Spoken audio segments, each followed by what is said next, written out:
Hello friends, मैं शिवशंकर और दीक्षा academy में आप सभी का स्वागत है। आज जिन बच्चों ने नवोदय का फॉर्म भरा है और लेटरल एंट्री के लिए अप्लाई किया है, लेटरल एंट्री मतलब होता है कि 9th क्लास में आप जाना चाहते हो। जो बच्चे 6th क्लास में नवोदय में एडमिशन लेते हैं और किसी वजह से 9th तक छोड़ देते हैं तो सीट है जो खाली हो जाती है, तो लेटरल एंट्री 9th क्लास में बच्चे दोबारा जा सकते हैं। तो ये उन बच्चों के लिए सुनहरा मौका है जो 6th में अगर नहीं जा पाए और नवोदय में जाना चाहते तो जा सकते हैं। तो इसकी डेट वगैरह है जो हो चुकी है इस साल की, तो अगले साल की नेक्स्ट सेशन में आएगी। अभी जो आज का हमारा वीडियो है वो है टोटली सिलेबस कैसे कवर किया जाए। अब 10 दिन रह गए हैं, बच्चों के रोल नंबर आ गए हैं। आज 1 तारीख है, 1 फरवरी है और 1 फरवरी से स्टार्ट है, 11 को एग्जाम है, 11 फरवरी को आपका पेपर है। तो आप इन 10 दिन में मैक्सिमम कैसे पढ़ सकते हैं। तो सबसे जो मोटी टेंशन बच्चों को पैदा होती है कि भाई इतना सारा सिलेबस हम कवर कैसे करेंगे। तो ये बहुत मतलब टेंशन वाली बात हो जाती है। इतना सिलेबस कवर करना कोई आसान बात नहीं होती। लेकिन यहाँ पे है ना, आपको एक प्रॉफिट होता है। क्या प्रॉफिट होता है कि जो आपने 8th में पढ़ा है वही आने वाला है। तो जिन बच्चों ने अगर 8th क्लास का अच्छे से कर रखा है अभी तक का, तो वो आराम से पास हो सकते हैं। 100 में से 75% है पासिंग मार्क्स। फिर बाद में सीट कितनी होती है उसके हिसाब से देखते हैं। अगर सपोज करो सभी बच्चों को 75% से अच्छे मार्क्स आ रहे हैं तो फिर वो सीट के हिसाब से देखते हैं कि कितनी सीटें हैं और कितने बच्चों का अच्छा रिजल्ट आया है। नहीं तो 75% पासिंग मार्क्स होते हैं 100 में से।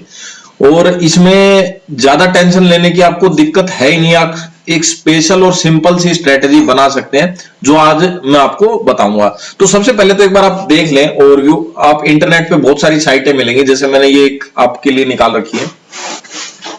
तो यहाँ पे आप देखेंगे ये आपका सिलेबस है, सिलेबस का पैटर्न है। अगर ध्यान से देखेंगे तो आपका इस तरीके का सिलेबस होगा जो आने वाला है। यहाँ पे ये इंग्लिश है, ठीक है, और इंग्लिश का सिलेबस है। इंग्लिश में क्या क्या आने वाला है तो आप ध्यान से देखेंगे। कंप्रीहेंशन, कंप्रीहेंशन का मतलब क्या होता है कि जो आपने कोई पैसेज है उसमें से आपको आंसर छांटने पड़ेंगे, ठीक है।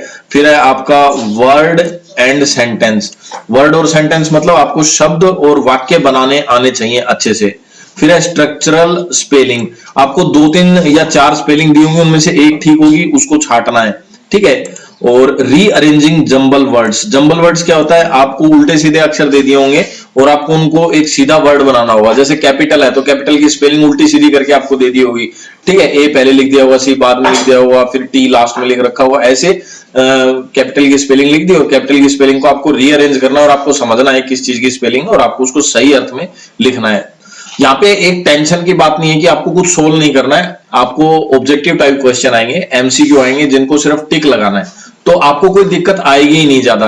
अगर आपने अच्छे से पढ़ रखा है तो आपको आंसर आता नहीं है तो ऑप्शंस देख के आपको समझ में आ जाएगा, हाँ ये वाला था, ठीक है। तो आपको ज्यादा दिक्कत नहीं आएगी।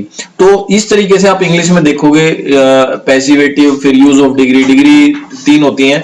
जो ग्रामर का पार्ट है उसमें आपको पता चलेगा model, axillary, use of preposition, prepositions का यूज कैसे होता है, टेंस जो है वो, और रिपोर्टेड स्पीच। तो ये टोटल 10 टॉपिक हैं इंग्लिश में। यहां पे आपको एक चीज और ध्यान देनी है, मैं बता देता हूं थोड़ा। इसमें टोटल 4 सब्जेक्ट आपके आएंगे, ठीक है। एक तो आपका आएगा इंग्लिश, एक आएगा आपका हिंदी, फिर एक आपका आएगा साइंस, ठीक है, और एक आएगा आपका मैथ। ये आपके 4 सब्जेक्ट आएंगे। इंग्लिश लगभग 15 नंबर की आएगी पूरी, और हिंदी भी 15 नंबर की आएगी, और मैथ और साइंस जो है वो 35-35 नंबर के आएंगे। तो वेटेज जो है वो साइंस और मैथ का आपका ज्यादा रहेगा। टोटल कितना हो गया, 70 नंबर का, और ये टोटल 30 नंबर का हो गया, ठीक है। तो डबल से भी ज्यादा है। तो साइंस और मैथ में जो इंटेलिजेंट बच्चे हैं उनका नॉर्मली सिलेक्शन हो जाएगा, ज्यादा टेंशन लेने की बात है ही नहीं यहाँ पे, ठीक है। अब हिंदी और इंग्लिश का थोड़ा ग्रामर पार्ट है, जो आप कर लोगे तो आराम से कवर हो जाएगा।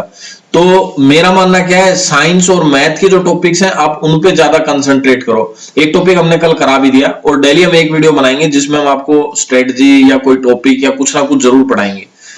तो इसके बाद ये तो था आपका इंग्लिश का सिलेबस। इंग्लिश के बाद आपका आता है हिंदी का सिलेबस। तो हिंदी में भी टोटल 10 पॉइंट है, आप देख सकते हो। वर्ण विचार, ठीक है, शब्द भेद, पर्याय, शब्द विवेक, पद भेद, ये सारा ग्रामर का पार्ट है, इसमें भी और उसमें भी। तो हिंदी और इंग्लिश के टोटल 10-10 टॉपिक हो गए। फिर आपका आ जाता है टॉपिक साइंस का, ये वाला सारा साइंस का है। तो साइंस को भी 10 हिस्सों में इसने बांटा हुआ है, आप ध्यान से देखेंगे। पहला हिस्सा है ये, ठीक है, फूड। तो एक मिनट, ये रहा। तो पहला फूड वाला है, ये जो भी पार्ट है आपके टॉपिक वाइज है। फिर दूसरा है मटेरियल का, ठीक है, मटेरियल में synthetic fibre, plastic, metal and non metals. फिर तीसरा जो है वो material 2, coal, petroleum, refining of petroleum, इस तरीके से। तो इसमें क्या है, इसने आपको पहले ही 10-10 दिन का बना के दे दिया भाई, 10 दिन में आप क्या क्या कवर कर सकते हो, ऐसे ये मैथ का है। अब आपको क्या करना है, आपको दिन के आपके जो टाइम है 12 घंटे, उसको डिवाइड कर लेना है, ठीक है, 4 हिस्सों में, 4 हिस्सों में डिवाइड कर लेना है, जिसमें मैथ और साइंस को आपको ज्यादा टाइम देना है। 10 दिन की स्टडी है, मान लो आप 10 घंटे का टाइम बना रहे हो, तो 3-3 घंटे मैथ और साइंस को दो, और 2-2 घंटे आप दो इंग्लिश को और हिंदी को, टोटल सिलेबस में। तो इस तरीके से आपका कवर हो जाएगा 10 दिन के अंदर। और डेली जो आप कर रहे हो 10 दिन में एक एक टॉपिक करो आप, ठीक है। मान लो साइंस का आपने पहले वाला उठा लिया, food, crop production and management, food provision, ये आपको करना ही है चाहे कुछ भी हो जाए। फिर एक मैथ का उठा लिया, मान लो रेशनल नंबर है, ये आपको करना भी ही है, ठीक है। तो एक एक टॉपिक डेली करना है। क्या करना है, हर चीज का आप एक एक टॉपिक करते चलोगे। जैसे आपने मैथ्स का एक टॉपिक किया, फिर साइंस का किया एक टॉपिक, फिर इंग्लिश का किया, और फिर हिंदी का किया, ठीक है, एक एक टॉपिक। मैथ्स में मान लो आपको टाइम लग रहा है, जैसे मान लो आप 10 घंटे का टाइम टेबल बना रहे हो, तो 3 घंटे के अंदर अंदर इसको कवर कर लो, एक टॉपिक को पूरे को, मैथ्स का जो भी है, ठीक है। फिर अगले 3 घंटे में साइंस का टॉपिक कवर कर लो, जो भी है आपका। फिर 2 घंटे के अंदर एक टॉपिक, कोई भी इंग्लिश का और कोई भी हिंदी का।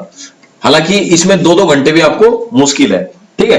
तो टोटल आपका 10 घंटे का ये प्लान बना है। अगर आपको क्रैक करना ही है, आपको ये है कि भाई मेरे को तो हर हालत में ये क्रैक करना है, तो आपको 10 घंटे स्टडी करनी पड़ेगी डेली, ठीक है, और 10 घंटे की पढ़ाई करनी है। इसमें आपको प्रॉफिट होगा अगर मान लो आपका एग्जाम क्लियर नहीं होता। देखो अपनी सीधी स्ट्रेटजी, आप पेपर दोगे ही नहीं तो होगा ही नहीं, लेकिन अगर पेपर दोगे तो आपकी संभावना है कि आपका टेस्ट क्लियर हो जाए। अगर आप पेपर दे देते हो और आपका क्वालिफाई हो जाता है तो बेस्ट है, आप नवोदय में 4 साल तक पढ़ाई करो। लेकिन अगर नहीं होता है तो आपका ये सिलेबस सारा 8th क्लास में आपको प्रॉफिट देगा, यानी आपकी 8th क्लास की परसेंटेज है ओवरऑल मार्क्स की, वो अच्छी आएगी, ठीक है। तो इस तरीके से आप अपनी स्ट्रेटजी बना सकते हैं ताकि आपको कोई दिक्कत ना आए किसी भी तरह की। तो एक और बात बताता हूं कि 100 में से 75 मार्क्स अगर आपको आ गए तो आपका सिलेक्शन पक्का है, बाकी आप टारगेटेड हो जाते हो। तो दोस्तों इस वीडियो में मैंने आपको जो जानकारी दी है वो सिलेबस के बारे में दी है, और किस तरीके से आप एडमिशन ले सकते हो, क्या कर सकते हो, वो सारी चीजें दी है।